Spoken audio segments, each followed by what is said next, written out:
যথাযোগ্য মর্যাদায় ধর্মনগর ও কদমতলাতে পালিত হয় ৭৬তম প্রজাতন্ত্র দিবস। গোটা দেশ ও রাজ্যের সাথে রবিবার উত্তর ত্রিপুরা জেলার ধর্মনগরে যথাযোগ্য মর্যাদায় পালিত হল ৭৬তম প্রজাতন্ত্র দিবস। প্রতি বছরের ন্যায় এবছরও উত্তর জেলার মূল অনুষ্ঠানটি হয় ধর্মনগর বিবিআই ময়দানে।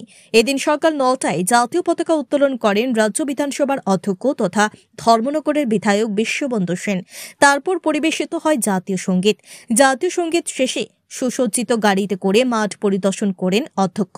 সাথে ছিলেন জেলা পুলিশ সুপার আইপিএস অবিনাশ রায়। মাঠ পরিদর্শন শেষে 10টি প্লেটুনের কুচকাওয়াজ অনুষ্ঠানে জওয়ানদের অভিবাদন গ্রহণ করেন অধ্যক্ষ। চলে কচি কাচাদের নৃত্য।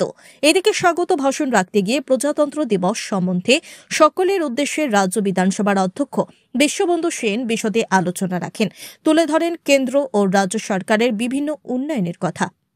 এদিকে এদিনের অনুষ্ঠানে অন্যান্যদের মধ্যে উপস্থিত ছিলেন জেলাশাসক দেবপ্রিয় বর্ধন, জেলা সভাধিপতি অপর্ণা নাথ, ধর্মনগর মহকুমা শাসক সজল দেবনাথ, ধর্মনগর পৌর পরিষদের চেয়ারপারসন মিতালি রানী দাস সেন, অতিরিক্ত পুলিশ সুপার জেরিমিয়া ডারলং, ধর্মনগর মহকুমা পুলিশ আধিকারিক বি জুরিন পুইয়া প্রমুখ।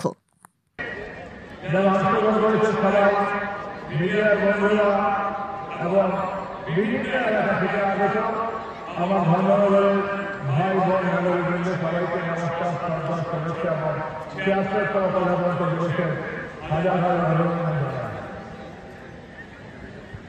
প্রিয় ধর্মনগরবাসী, দেশ রাজ্য ধর্মনগর এগিয়ে চলেছে। অস্বীকার করার কোনো উপায় নেই, কোনো জায়গা নেই। যদি কেউ অস্বীকার করতে চান, তিনি উড়িষ্যার সঙ্গে বাস করছেন।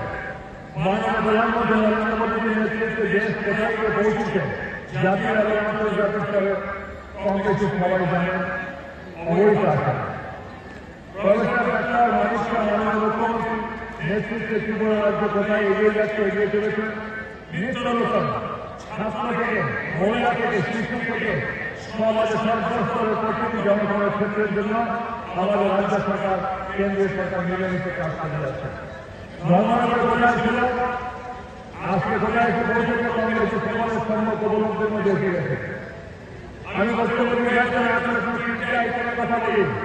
ধর্মনগর একটা সেটেলাইট শহর স্যাংশন হয়েছে ত্রিপুরা সরকার বাজেটে।